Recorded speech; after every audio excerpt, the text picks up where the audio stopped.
Hello everybody, welcome back to the channel, and we have a lot to talk about today. First, we have the New Year's update, which I'm going to cover first, and then after that we're going to talk about this roadmap, which I am very excited for, and there's also some things I want to mention quickly about future videos at the very end. So, let's get into it. Also, sorry for this video coming out a little bit after the actual update reveal. I was hoping to get it done before, but it didn't happen. Oh well. Anyways, first and foremost, this update is mostly just optimization work. There's not too much new content here, there is some, but the majority of the work is being done on optimization, getting things running smoother, updating the game to a new version of Unreal Engine, stuff like that. Which is kind of boring, everybody knows that, including the dev team, but it has to be done. That's why they talked about netcode and all that important stuff that needs to be taken care of before they can add in some major features like vehicles and upping the crate limit, which I believe the crate limit, by the way, is going up to 6 per base, which is nice. But yeah, we'll cover that in a minute. First, I want to talk about some of the new content, though. So if you guys remember the Halloween event that just happened, it's going to be kind of the same thing. There's going to be skins that spawn around the world on AKs, Scorp, shotguns, stuff like that, and you can go find them. On top of that, the safe zones have been decorated, so here we're in the south safe zone. You can see that the traders look different, there's lots of gear and stuff laying around, and generally everything just kind of looks more lived in and a little bit more realistic. Before it was just kind of empty, the room was empty, there wasn't much stuff laying around, but now it really does feel like an area where people are constantly moving and doing things. There's a lot of trash on the floor, stuff like that. Also, if you go around the back of the building, you're going to see this big Christmas tree, which is a nice little addition. But if you thought this safe zone looks a lot better, take a look at North Safe Zone. Yeah, that's North Safe Zone now. It looks like a base, and there's a lot of base material around. It looks like a structure that some player made. But also, something I noticed, a lot of these scrap metal structures look new, and they look like something that actually could be used as base building in the future. I'm not sure, that's complete speculation, but it looks like it could be possible. And there's also a nice Christmas tree up here too. On top of that, there's lots of new structures around the map. There's nothing too major, just more decoration around the map. This is something they've been doing pretty much every update now, where they just add little structures around the map, just making the existing locations a little bit better. So let's start to talk about the optimization changes. So from what I understand, they updated the game to Unreal Engine 4.27, and it's been a difficult transition. I've been part of the private testing group, and I've been working and seeing a lot of the bugs that are happening, but it'll hopefully be worth it. I think it'll allow us to do more things, but hopefully the game should run a little bit smoother. They did some load testing with more than 50 players with, I think, just some bots. You can see some screenshots here of the test server loaded up with like 70 players in it. So it looks like they're really focusing on optimization right now, which is kind of what we all expected, and it's a good thing, because that means next year they can start to really get into some of the major features that we've all been hoping for. You're also going to notice some small things. Opening crates will no longer have an animation, specifically small crates, and apparently that animation, for some reason, just really impacted server performance. I'm guessing because it has to send that animation to everybody else in the server. I mean, I don't really care. It's literally just a box opening animation. I think we're fine without it, right? But yeah, that's most of what's been added in this update. Something I do want to talk about is that they added something to this test server that made me really excited. And it's this target. This target, when you shoot it, will actually mark where your bullets land, which is really cool. So I'm going to have a video coming out soon where I map all the recoil patterns for almost every gun. I get really accurate bullet drop data, finally. Before I was just using tracers, and it wasn't the most accurate measurement. Now I'm 100% certain where the bullet is going at very specific distances. So keep an eye out for that video. Let's talk about this roadmap. If you want to read this, I'll leave a link in the description for it. So I'm not going to read this whole thing. If you want to actually go and read this in detail, you can in the description, but I'm just going to cover the important stuff here. So this is from Vladimir. He's stepping in as the production director for Deadside.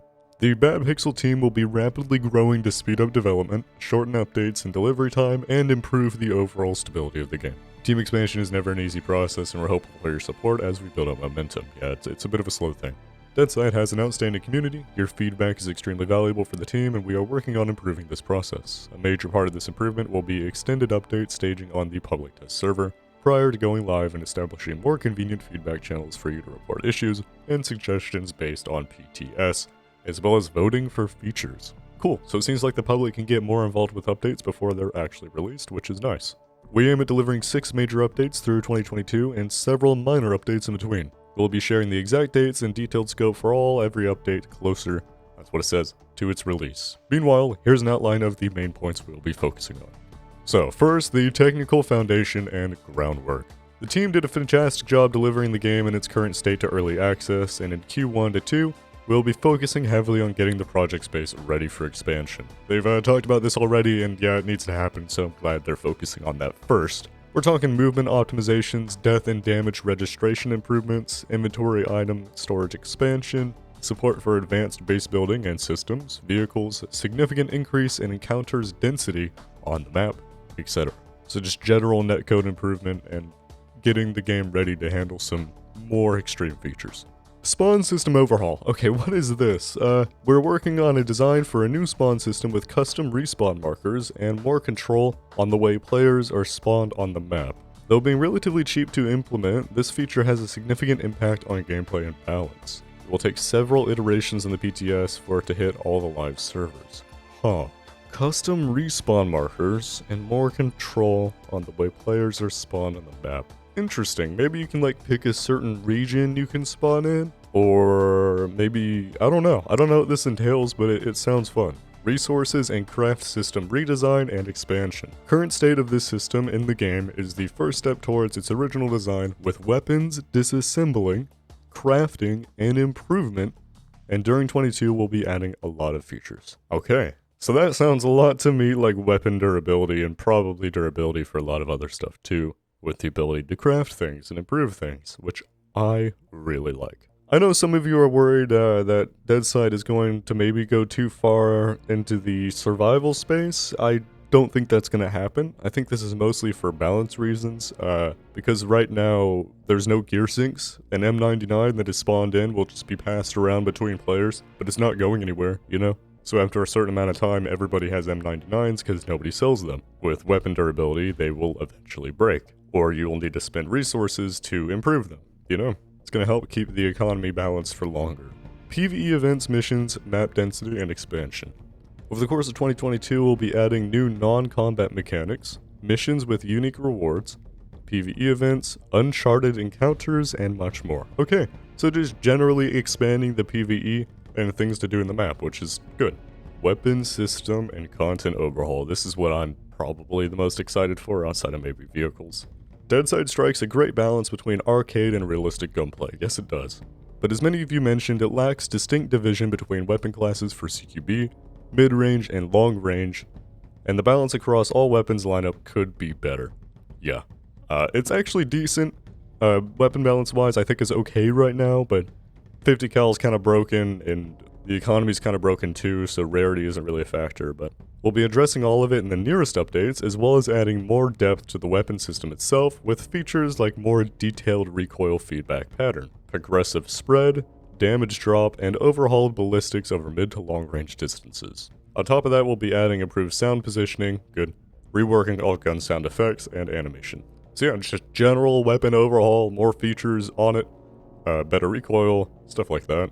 Yeah, I'm excited for it. I know it kind of doesn't really sound like I'm that excited because of the way I sound, but I think you guys are used to that. Base building system and a rating overhaul. We've got a huge number of requests from you for the late game stages features. The team has great ideas for electricity, workshops, traps, and a whole lot of other handy devices to complete your base in the grim world of this aftermath, or the aftermath. Cool. Yeah, just rating overhaul. I think that's self-explanatory, it's needed, and it's going to be fun. Vehicles. This one is a long time coming, and due to the complexity of the feature itself and the colossal impact it has on gameplay, we will be implementing it in several stages throughout all of 2022.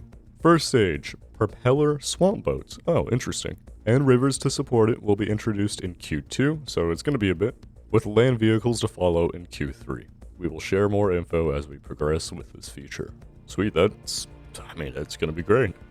100 players per server. With the proper foundation in place and all the core features implemented, the team's ultimate goal for 2022 is having 100 players per server, along with an increased amount of NPCs. Yeah, that'd be cool. 9 and more! We have tons more features and content planned for you that we'll be sharing the info on starting from January. As for now, we've prepared the New Year's update that is currently being deployed on all live servers. It marks the beginning of a new era in Deadside development, with super talented guys at Bad Pixel at the helm, and Tiny Build as a publisher. The game cannot be in better hands. So, I hope you enjoyed that video. I'm excited for this update. I'm going to be making more Deadside content, and maybe a Tarkov video, because why not? And I'll have that recoil video coming out soon. It's going to also cover bullet drop, and now that I'm really getting all of the data that I can gather together, I'm thinking of really getting portions of the community together to update the wiki. You'll see a video or something about it soon. But I want to get the wiki up to date. I think that's a nice resource that we're just, well, we've all kind of forgotten about it as a community. Thanks for watching. Subscribe to the channel. You know you want to. Do it. Now. Just kidding. You don't have to. And I'll talk to you guys later.